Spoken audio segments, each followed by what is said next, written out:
Olá, sejam bem-vindos, sejam bem-vindas ao quarto episódio da segunda temporada do podcast sobre jurisdição. Um podcast feito para você, estudante, advogado ou aqueles que são apaixonados pelo direito. Se você não se inscreveu no nosso canal, vai lá, se inscreve, assina o sininho de notificação e acompanhe todo o nosso conteúdo.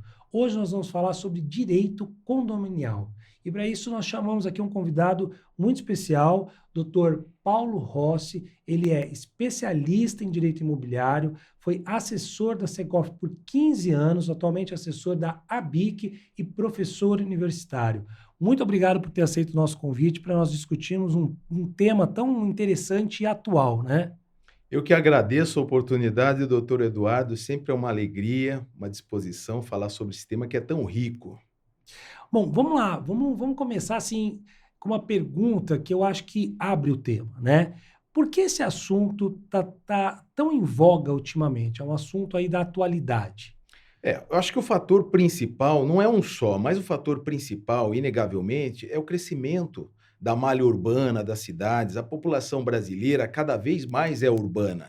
E as grandes cidades não têm mais espaço para se espalhar, para ter os subúrbios. Então elas crescem para cima. Então, cada vez mais, seja para dar suporte ao comércio, ao trabalho, ao escritório, à residência, nós temos a figura do condomínio edilício. Esse é o nome do bicho, né? Condomínio edilício, para albergar essas situações todas. Então, é uma forma de otimizar a propriedade, é uma forma de entregar esse acesso à propriedade a uma série de pessoas para uma série de finalidades diferentes. E como que você se envolveu com o tema de direito condominial? Aconteceu alguma situação específica? Como que houve esse interesse pela área?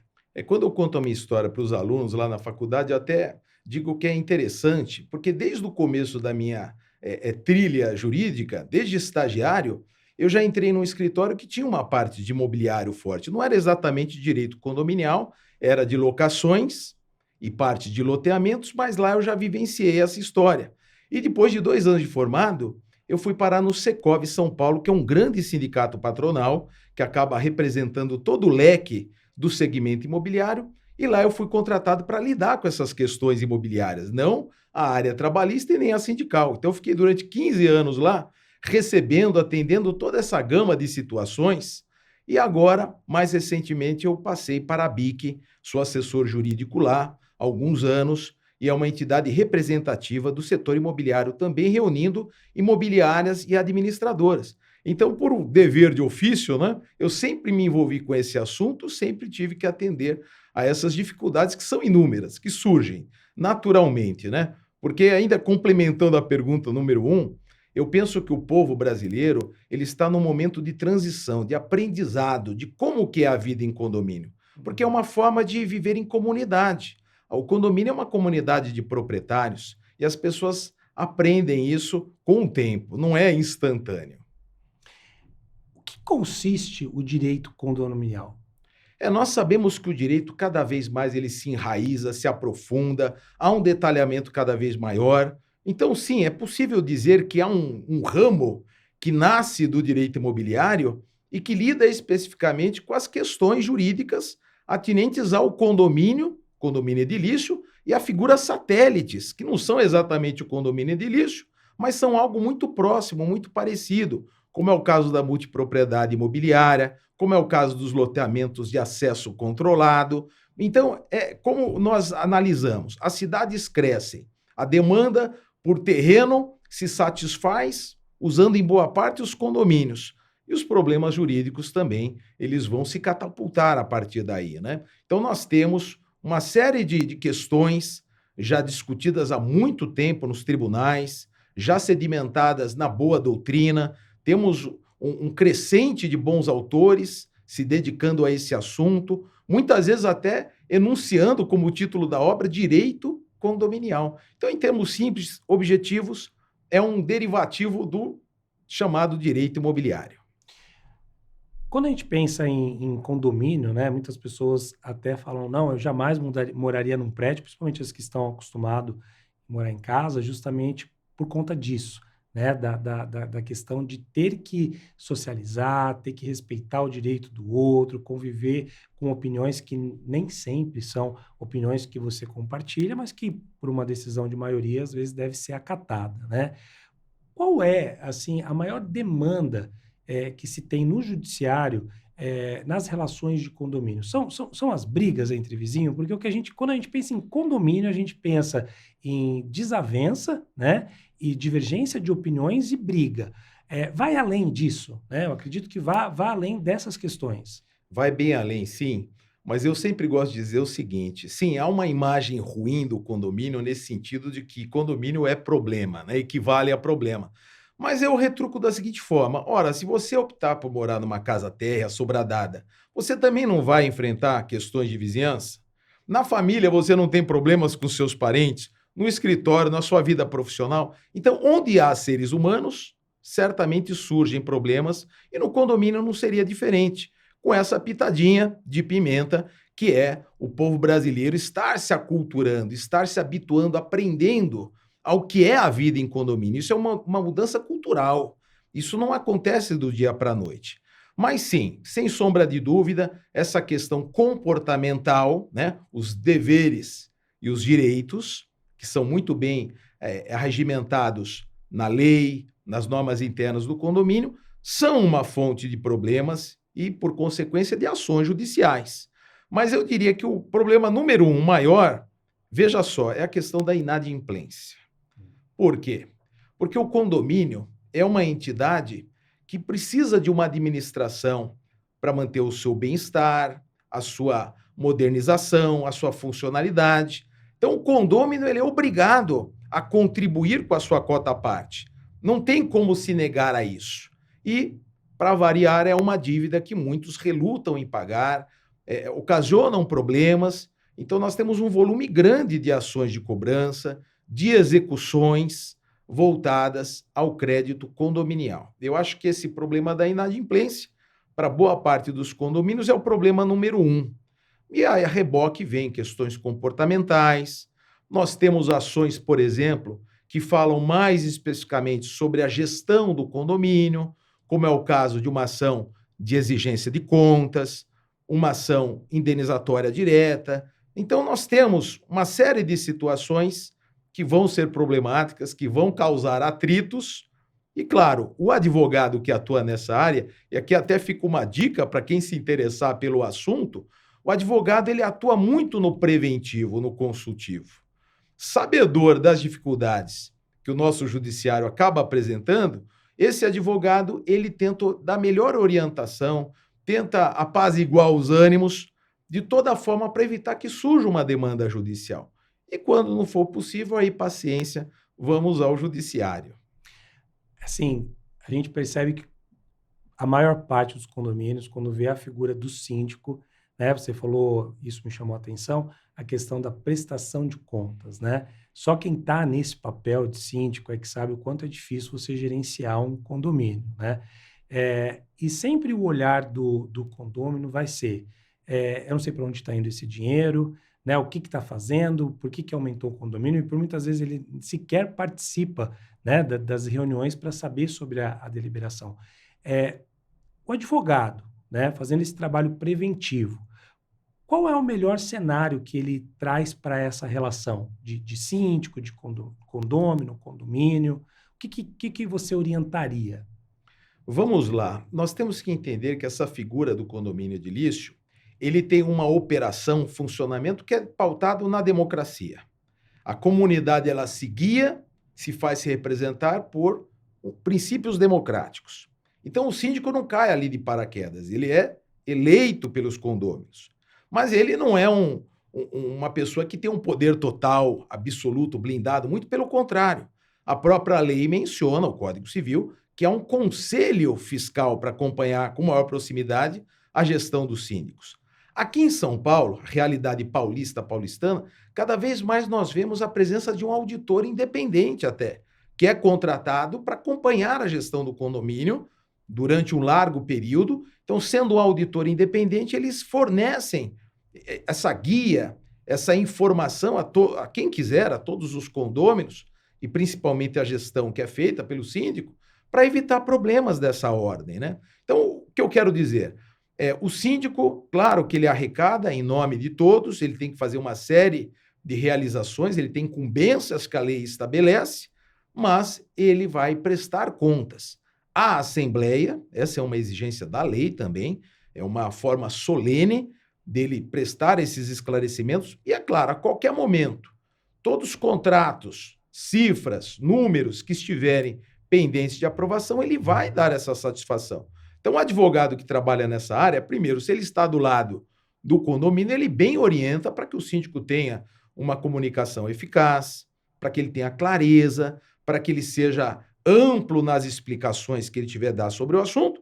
E do lado de lá, o advogado do condômino, que quer exigir essas informações, que ele o faça pelas vias naturais. Hoje, muitos condomínios têm esse trânsito de informações muito azeitado por redes sociais, por e-mail e, na pior das hipóteses, por meio de notificação, né? Porque essas informações serão dadas, serão conferidas.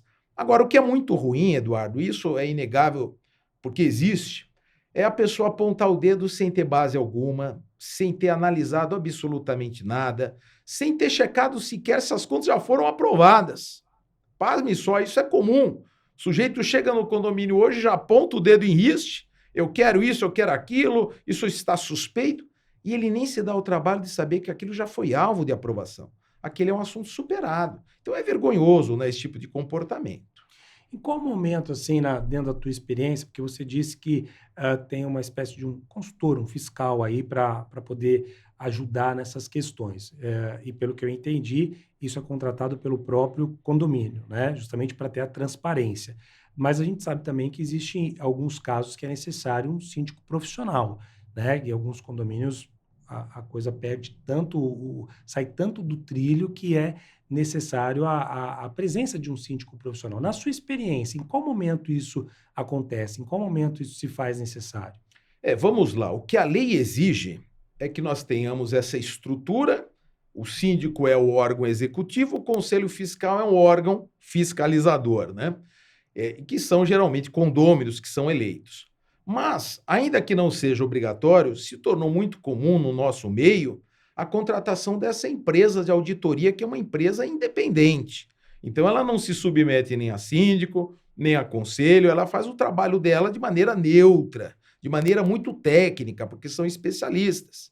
Então, eles conseguem apontar com clareza quais são os desvios, os problemas, o que faltou, o que tem que ser complementado, mas não é uma obrigação, é uma contratação que eu sugiro, é salutar. Isso é decidido em assembleia. Em assembleia. Pelos próprios condôminos, com a sugestão de um advogado, para que justamente as contas sejam transparentes, que as informações venham o mais preciso possível, né? Tem muita gente que está nos assistindo que não tem essa noção, e a gente sabe que isso é previsto em lei. Como funciona uma assembleia? Qual é o quórum para as decisões? Porque normalmente a pessoa desce lá, ela vai pegar o seu elevador e ela vai lá, olha, convocação, primeiro horário, segundo horário, aprovação com tantos por cento dos condôminos. Como que funciona essa questão da assembleia? Quando ela pode ser anulada, quando ela tem validade? Existem assuntos específicos que precisa ter um quórum maior, um quórum menor? Sim, exatamente. Eu acho que é importante dizer que esse nosso assunto tem uma regência no Código Civil. Então, nós vamos encontrar dos artigos 1331 a 1358 artigos que disciplinam essa figura chamada condomínio edilício. Só que o Código Civil ele é pautado por uma certa generalidade e de maneira proposital. Por quê? Porque o legislador espera que cada condomínio democraticamente aprove suas normas internas. Quais são as normas internas que são aprovadas pela Assembleia? É a convenção do condomínio e o regimento interno. A convenção do condomínio é como se fosse uma constituição ali local, né? Falando sobre os principais aspectos, direitos e deveres, direito de propriedade, o perfil, né? A organização do condomínio, sua administração. E o regimento interno seria voltado à questão comportamental, né? Como o condômino ocupante, eles vão utilizar as chamadas áreas comuns. O que pode e o que não pode no uso do que é disponível no condomínio. Muito bem. Claro que a convenção ela vai dar detalhes sobre o funcionamento da Assembleia. A própria lei já fala, né? A própria lei já estabelece que a Assembleia é o órgão de cúpula decisório. Então o síndico, ele decide poucas coisas sozinho, ele decide coisas que são de somenos, porque tudo o que exigir cuidado, atenção, tudo que envolver riscos, e pior ainda, né? Assuntos que a própria lei já remete à Assembleia, o síndico para se preservar como cautela, ele leva para o conhecimento, deliberação e voto dos condôminos em assembleia. Então, nós temos, sim, diferentes assuntos que requerem uma votação, uma representatividade diferente. Então, por exemplo, eu não falei da aprovação da convenção do condomínio, o código fala em aprovação por 2/3 dos condôminos. É uma votação significativa. Imaginemos que nós tenhamos no nosso condomínio um condômino antissocial, que está, assim, azucrinando a vida de todos, infernizando, ele já foi multado, já conversaram, tentaram mediação, tentaram tudo, e tudo falhou, e ele persevera, ele vai piorando cada vez mais. Ele agride, ele ofende, ele coloca a vida de todos em risco. O Código, no artigo 1337, estabelece a possibilidade de aplicação de penas pesadas, de 5 vezes o rateio condominial, de 10 vezes o rateio condominial, se houver essa reiteração de práticas infracionais. E isso a Assembleia decide com 3/4 dos condôminos. Podendo haver até a expulsão, porque você falando me passou pela cabeça uma reportagem, né, aqui em São Paulo, de um rapaz que foi expulso, eu acho, queriam expulsar ele por conta justamente dessa insistência em incomodar os demais condôminos, né? Infelizmente nós temos, e não é um caso só, são vários. Eu mesmo no escritório tenho um caso desse que está na beira para tirar o cidadão de lá, já transitou em julgado, já obtivemos essa ordem de exclusão do condomínio antissocial. Então é você tirar o proprietário da sua propriedade, por ordem judicial. Por quê? Porque todos os meios de controle previstos em lei falharam. Então, que fique claro que essa exclusão não aparece expressa na lei. Isso, na verdade, é uma construção dos advogados como um grito de desespero frente a essa situação.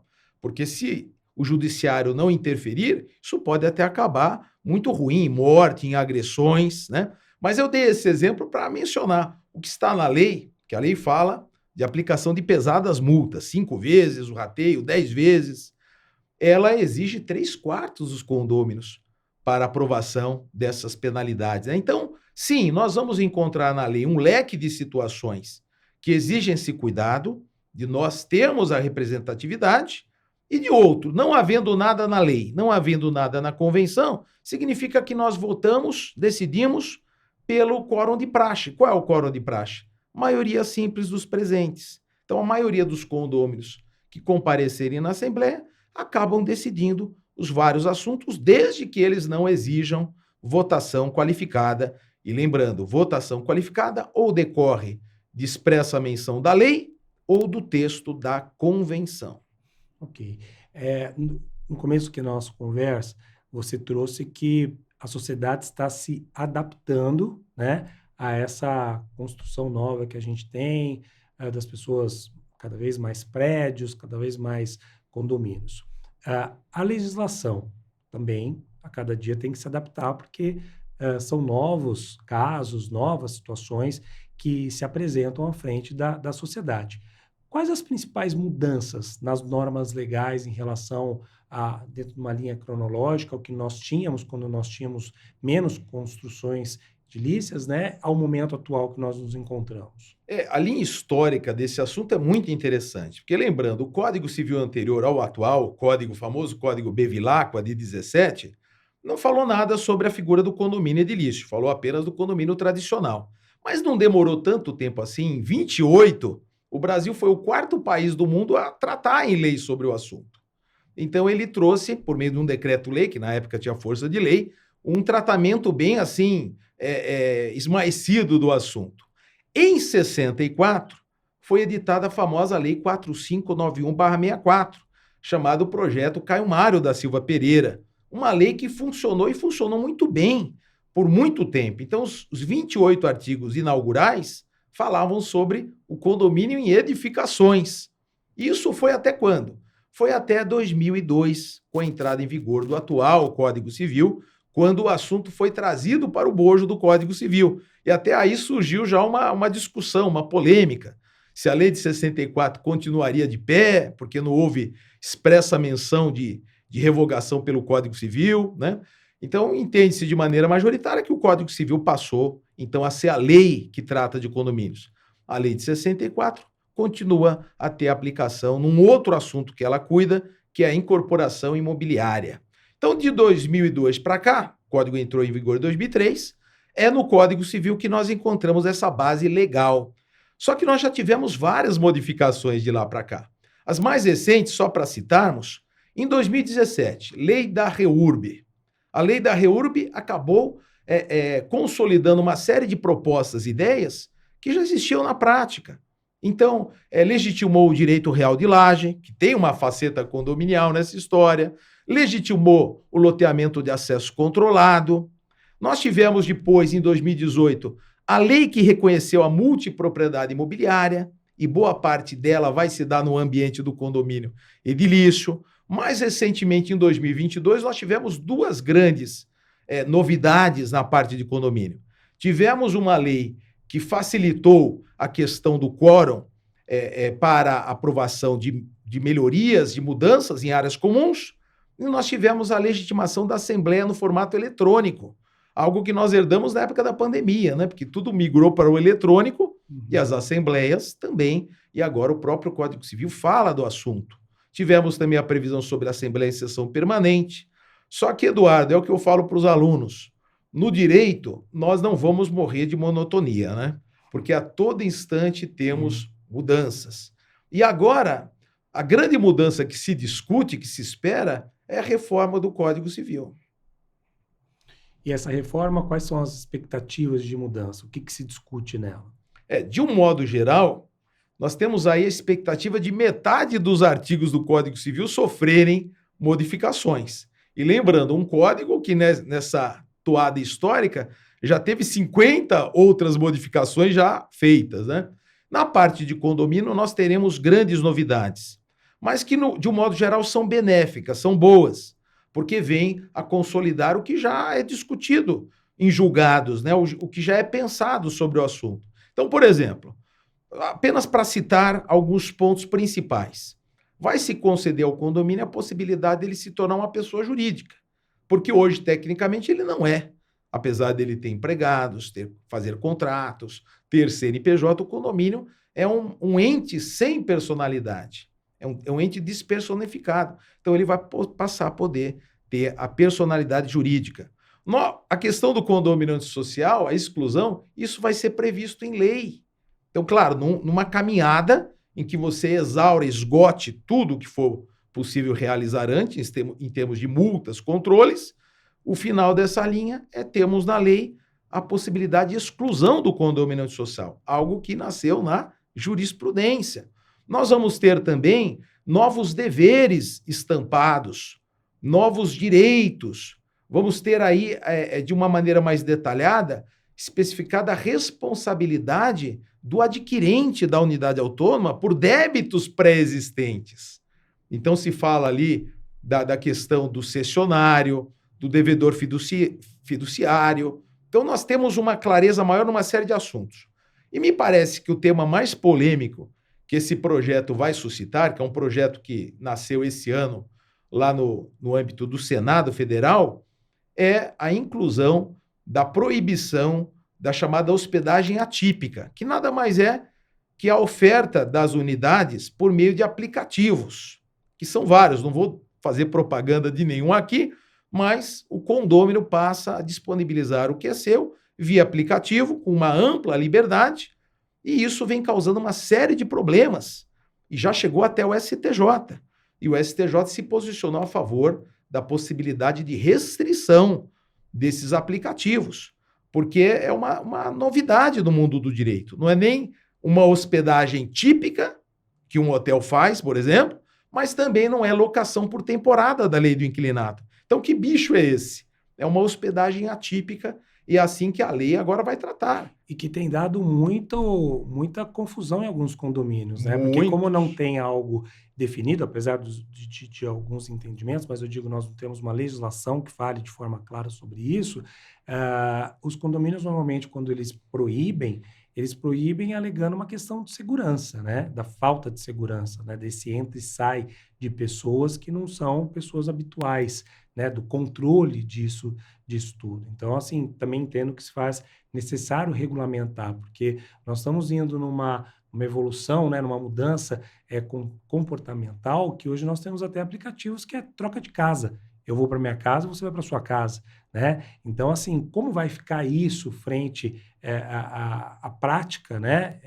E eu digo ao direito, como o direito vai enxergar isso? Agora, um tema que acredito que quem está nos assistindo aqui deve estar pensando, quando que ele vai perguntar sobre o barulho, né? Porque não é incomum, né? Principalmente nas edificações atuais, que são feitas com materiais que, de repente, a acústica não é tão boa, né? E o que fazer? A pergunta ela é, o que fazer? Como que você orienta, né, o condomínio a lidar com essa situação? Né, daquele barulho do vizinho de cima, do barulho do vizinho de baixo, que a gente sabe que isso é constante, né? Tem um caminho? Avisa, dá uma advertência, depois dá uma multa? Qual o caminho que deve se percorrer? Qual é o limite desse barulho que é aceitável pela lei? Vamos lá. Nesse campo, realmente, você está certíssimo, é uma fonte inesgotável de problemas. E surge do quê? Surge de ser muito recente essa exigência no âmbito de normas técnicas, que vem melhorando, que vem tendo uma evolução no Brasil a respeito do conforto acústico. Então, as construções mais novas acabam seguindo esse regramento novo, então tendem a não ter tantos problemas dessa ordem. Mas e as edificações antigas, que muitas delas têm a famosa laje casca de ovo? Se cai uma agulha, o sujeito do lado de baixo vai ouvir. Ou seja, não tem nenhum isolamento acústico. A obra já não foi feita pensando-se nisso. Foi feita pensando-se na economia. E aí entra também mais um aspecto cultural nosso. O brasileiro é um povo muito expansivo. É um povo muito individualista. O brasileiro primeiro pensa nele para depois se ver inserido num todo, numa comunidade. E quando você vai morar num local onde há muita contiguidade, tem alguém do lado, alguém abaixo, alguém acima, você tem que ter um agir diferente, um cuidado diferente. Tanto mais quando a estrutura não é facilitadora desse tipo de isolamento, né? Então, volta àquele ponto. Em parte, envolve essa mudança cultural, isso leva tempo. Agora, claro, os problemas vêm acontecendo dia a dia. Então, o que mais comumente acontece? Um condômino sofre com excesso de ruídos, vai feroz para o síndico, exige que ele faça isso, faça aquilo, o síndico não vai fazer nada. Ele vai tomar pé da situação, ele vai checar perante os vizinhos ali se aquilo realmente procede, porque ele só vai agir quando estiver diante de questões que sejam coletivas. Se ele faz uma checagem com a rádio peão, com os funcionários do condomínio, não ouvimos barulho, não ouvimos distúrbio, não, é só um que está reclamando, os outros não conferem. Como é que o síndico vai aplicar uma multa? Como é que ele vai cobrar isso em juízo? Não tem como. Então, a primeira questão é que a administração vai checar se aquilo procede, se aquilo afeta o coletivo, porque, do contrário, se não tivermos essa prova, esse nível mínimo de certeza, cada um que adote as medidas que entender cabíveis. Então, não é porque a pessoa vai morar em condomínio que ela deixa de ter a capacidade de promover o que ela entender adequado, né? Agora, é muito comum isso, a reclamação, e às vezes o principal reclamante é aquele que na hora do vamos ver, de você precisar de uma testemunha como advogado, por exemplo, ele diz, não me envolva com isso, não, eu não quero ter essa complicação, eu não posso. Então o síndico tem que ter muito cuidado, muita cautela, fazer esse tipo de averiguação, e aí sim, imaginemos que seja um caso real de excesso, há normas técnicas para apurar esse tipo de excesso de ruídos, então a NBR 10.151, 10.152 falam a respeito disso, tem equipamento para fazer a medição, então dá para fazer uma perícia se for preciso, e o síndico vai aplicar as multas inicialmente previstas na convenção do condomínio. Então, cada condomínio tem sua convenção, cada convenção pode estipular um trâmite de controle. Então, o síndico ele deve ser fiel seguidor daquilo que lá consta. E somente na pior das hipóteses é que vai levar isso às últimas consequências, transformando uma ação judicial numa ação cominatória, né? Uma ação de obrigação de não fazer. Mas isso é raro. Geralmente, esses controles acabam funcionando. Até porque a sensibilidade de um não é a sensibilidade do outro para o barulho, né? Então, às vezes, o que para um incomoda muito, para o outro está dentro de um padrão de normalidade. Entendo quando você diz essa questão do cuidado, de averiguar e verificar se está impactando o coletivo, ou pelo menos os apartamentos acima e abaixo que estão mais próximos daquele ruído. Você falou algo que me chamou a atenção, só para que a gente deixe claro e esclareça, que as construções antigas, na verdade, elas foram pensadas, né, arquitetadas dentro de um padrão de economia, e as atuais agora elas têm um padrão que, na verdade, determina aí esse conforto acústico. Como que funciona isso? É alguma determinação de algum órgão? Desde quando isso começou a valer? Para que a gente possa entender. Vamos lá, o setor construtivo ele é muito afeito à normalização, às normas técnicas.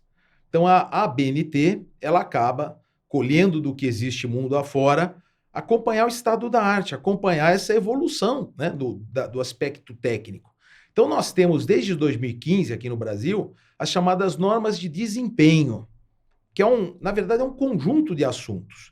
Então, fala lá sobre aspectos de revestimento, de fundações, fala sobre o conforto acústico, conforto térmico, e essas normas técnicas, elas passam, a partir da sua edição, a serem aplicáveis a tudo que vai ser construído. Aqui entra até aquela questão do direito do consumidor, né? O incorporador, o construtor, ele vai colocar algo na praça para vender, ele tem que atender às normas técnicas aplicáveis, correspondentes. Só que elas são relativamente recentes. É um movimento que existe de 10 anos para cá.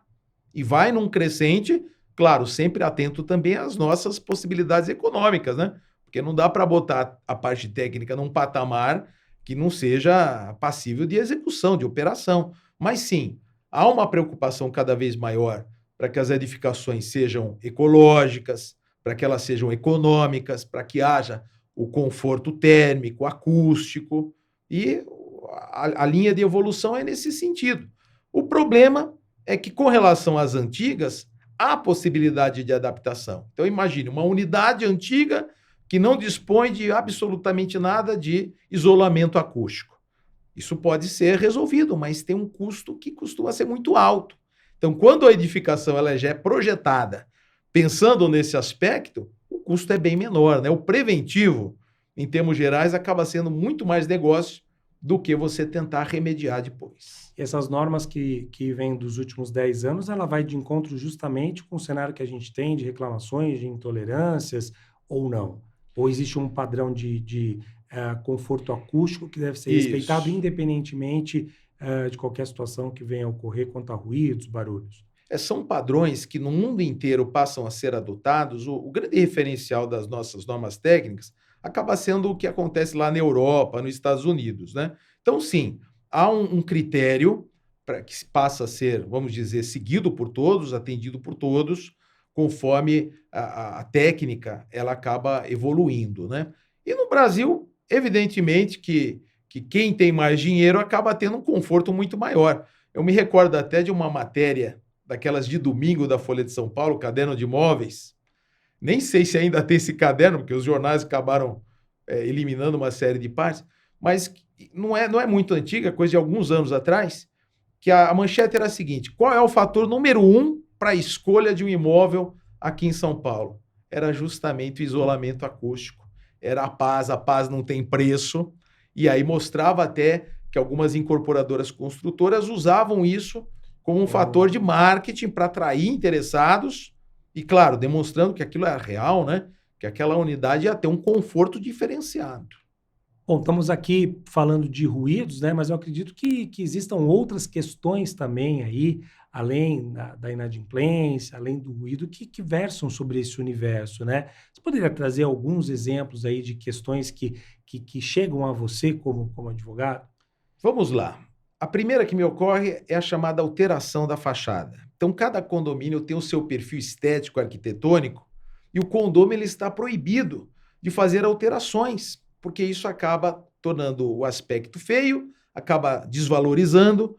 Então, são várias as questões de intervenção da fachada, do que é, do que não é, e do que vai ter que ser desfeito, porque foi um avanço no que o condômino poderia realizar. Então, a alteração da fachada é um desses exemplos.